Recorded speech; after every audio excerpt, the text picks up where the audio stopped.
कि पुष्पी पौधों में जनन कैसे होता है उसके बारे में देखेंगे। तो जनन को समझने से पहले हम देखेंगे कि एक्चुअल में जो पुष्पी पौधे हैं उनमें जननांग कौन कौन से होते हैं।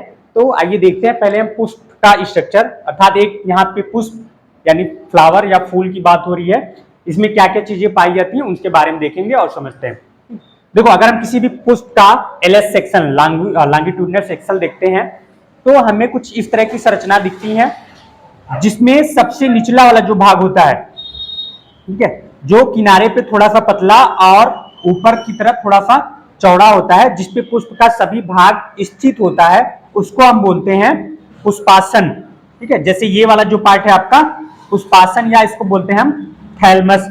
अब जो थैलमस के निचले वाला भाग है इसको बोला जाता है पेडिसिल या पुष्पवृंत। पुष्पवृंत, ठीक है। पुष्पवृंत क्या करता है, ये थैलमस का निचला वाला भाग होता है और ये दोनों मिलकर पुष्प को एक प्रॉपर स्थान प्रोवाइड करते हैं ताकि जो है पुष्प के सभी पार्ट इस पे उपस्थित हो।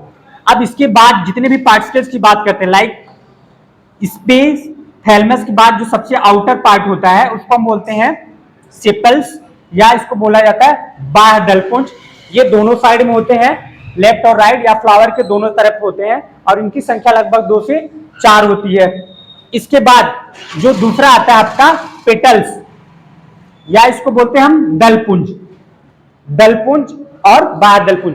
बाह्य दलपुंज जो होता है ये पुष्प का सबसे बाहरी भाग होता है, और जो दलपुंज होता है वो बाह्य दलपुंज के जस्ट नीचे यानी अंदर की तरफ पाया जाता है। अब देखो, जो बाह्य दलपुंज और दलपुंज है ये एक प्रकार से एसेसरी रिप्रोडक्टिव ऑर्गन्स है, मतलब पौधों में क्या करता है, ये जनन में सिर्फ सहायता प्रदान करते हैं। ठीक है, सहायता का मतलब है कि ये एक प्रकार से अट्रैक्शन की तरह है। ठीक है, ये कीड़ों को, इंसेक्ट को या मेल को अपनी तरफ अट्रैक्ट करते हैं फॉर जनन के लिए, रिप्रोडक्शन के लिए क्या करते हैं, अट्रैक्ट करते हैं।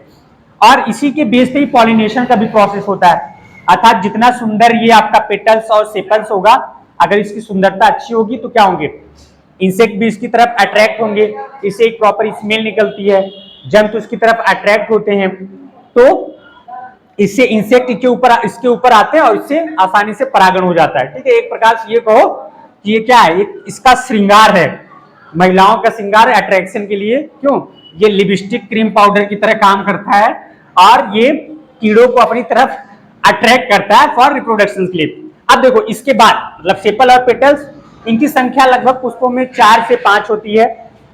ठीक है, और ये पुष्प का जो स्त्री केसर भाग होता है, अर्थात जाइनेशियम वाला भाग, उसको और एंथ्रीडियम पुंकेसर, इन दोनों भाग को क्या करता है, प्रोटेक्ट करता है, उनको सुरक्षा प्रदान करता है। ठीक है, अब जब हम दलपुंज के बाद अंदर वाला पार्ट देखते हैं तो आता है हमारा एंथ्रीडियम, एंथर वाला जो पार्ट आता है। ठीक है, या एंड्रोसियम बोलते हैं इसको। ठीक है, एंड्रोसियम या इसको बोलते हैं पुंकेसर। पुंकेसर, ठीक है। अब जो पुंकेसर होता है ये एक ट्यूब की तरह स्ट्रक्चर होता है और नीचे ये जाके थैलमस से जुड़ा होता है। पुंकेसर के सबसे ऊपर भाग जो होता है वो 2 लूपों में होता है, मतलब थोड़ा सा अलग अलग करके पार्ट्स दिखेगा, जिसमें क्या होते हैं, परागकोश होते हैं। ठीक है, या एंथ्रीडियम, और एंथ्रीडियम के अंदर क्या होते हैं, एंथर, परागकण उपस्थित होते हैं जो जनन में सहायक होते हैं। फिर इसके साथ पुष्प का सबसे सेंटर वाला जो भाग होता है ये होता है हमारा जाइनेशियम या गाइनेशियम बोलते हैं। इसका निचला भाग थोड़ा सा फूला रहता है जिसे हम ओवरी कहते हैं, और जो बीच वाला भाग है इसको बोला जाता है स्टाइल या वर्तिका, वर्तिका कहते हैं इसको। और इसका जो सबसे ऊपरी भाग होता है जिसको हम वर्तिकाग्र कहते हैं या स्टिग्मा कहते हैं। स्टिग्मा से एक चिपचिपा पदार्थ निकलता है जो परागकोश के परागकण जब किसी भी माध्यम से यहाँ पे आते हैं तो वो उसको अट्रैक्ट करने के काम करता है। मतलब जब परागकण इसमें आ जाते हैं तो उस चिपचिपे पदार्थ की वजह से इसमें चिपक जाते हैं, और फिर इनमें पॉलिनेशन, मतलब ये प्रोसेस जब परागकण इस पे आ जाता है पॉलिनेशन हो जाता है, और पॉलिनेशन के बाद क्या होगा, इनमें जनन अर्थात फर्टिलाइजेशन होगा। तो यहां से जब परागकण यहाँ पे मूव कर जाते हैं स्टिग्मा में, तो हम इसको बोलते हैं पॉलिनेशन या परागण बोलते हैं। ठीक, तो अब स्त्री केसर का जो स्टिग्मा पार्ट है ये चिपचिपा होता है, इससे परागकण जो है इसके अंदर आ जाते हैं, पॉलन ट्यूब बनाते हैं, एक पॉलन ट्यूब के द्वारा फिर आ जाते हैं इसके ओवरी वाले भाग में। ठीक है, ओवरी भाग में हम देखेंगे तो अंदर साइड जो है दो लूप कुछ इस तरह की स्ट्रक्चर पाए जाते हैं।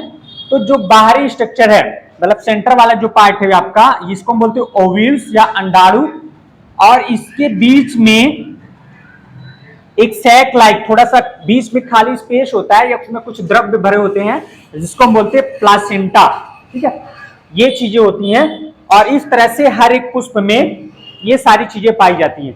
कभी कभी पुष्पों में देखा जाता है कि जो या तो इनमें से एंड्रोसियम उसमें होगा या फिर जाइनेशियम, अर्थात या सिर्फ पुंकेसर होगा या स्त्री केसर। अब इन दोनों में से कोई एक अगर अब्सेंट है तो ये क्या हो जाएगा, ये जो पुष्प हो जाएगा वो एक लिंगाश्रयी हो जाएगा।